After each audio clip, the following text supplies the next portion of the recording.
So ayun nga guys, welcome back ulit sa ating channel at in this video, ituturo ko naman sa inyo kung paano nga ba gawing Wi-Fi yung mobile phone mo. Okay? So para to sa mga taong gustong gawing Wi-Fi hotspot yung Android nila pero hindi nila alam. So para sa inyo to. Pero syempre kung bago ka pa lang sa channel natin at gusto mo na ganitong klaseng content, mga freeload hacks, make money online, mga promos, please don't forget to hit the like, subscribe at ang notification bell. So ayun na nga, i-download nyo lang itong Wi-Fi hotspot, personal hotspot. So itong mobile application na to guys ay meron itong 500,000 downloads with 1,000 reviews, 4.6 stars ratings. So sobrang effective tong mobile application na to, lalo na kapag ang Android phone mo ay walang hotspot. So makakatulong tong mobile application na to para gawing Wi-Fi hotspot yung mobile phone mo or yung Android. So ayun guys, pagtapos mo nang ma-download, pindutin mo lang yung open. At mapupunta na nga tayo dito sa dashboard ni iNet Manager. So makita nga natin dito, ayan guys, hotspot not enable. So ayan. So dito merong mga feature na nandito. So hotspot, so turn on or turn your phone into Wi-Fi router, Wi-Fi list of available Wi-Fi nearby. Pwede tayong mag-speed test, Wi-Fi detector, router manager. So dito muna tayo. So ito, hindi mo na kailangan pang i-memorize yung IP address ng router mo. Kasi nga, sa pamamagitan nito guys, yung router manager, automatic na ma-redirect tayo doon sa pinaka admin ng router natin. So, ayan guys, hindi siya naglo-load. So, kailangan ko muna sigurong mag-delete or mag-clear cache no, dun sa settings. Pero mamaya na. Basta guys, pag pinindot mo yung router manager, automatic, kapag naka-globe ka, automatic na mag-redirect siya sa 192.168.254.254. Okay?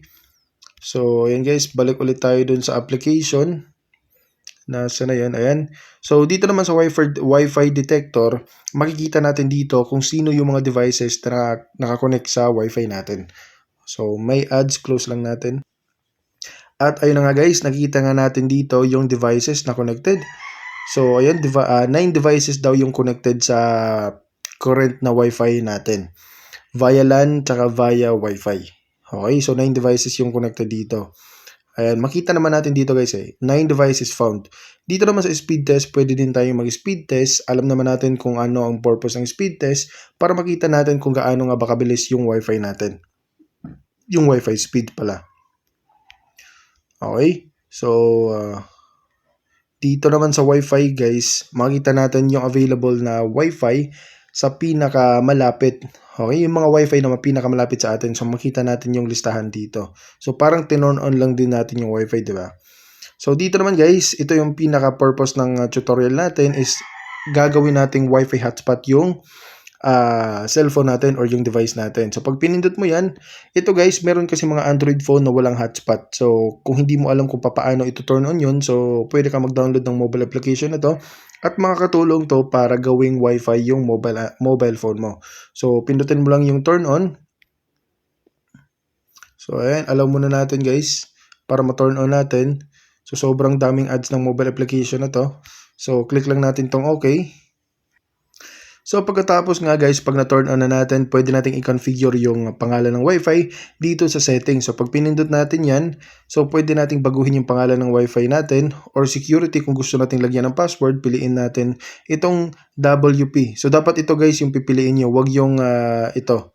So dapat WPA2/WPA3 personal para ano siya, kumbaga versatile. Kasi meron mga device na hindi nababasa yung isang server, tapos yung isa naman hindi. So, mas maganda pag both para automatic, iisang Wi-Fi lang yung nakikita ng client or yung mga taong gusto mag-connect sa cellphone mo.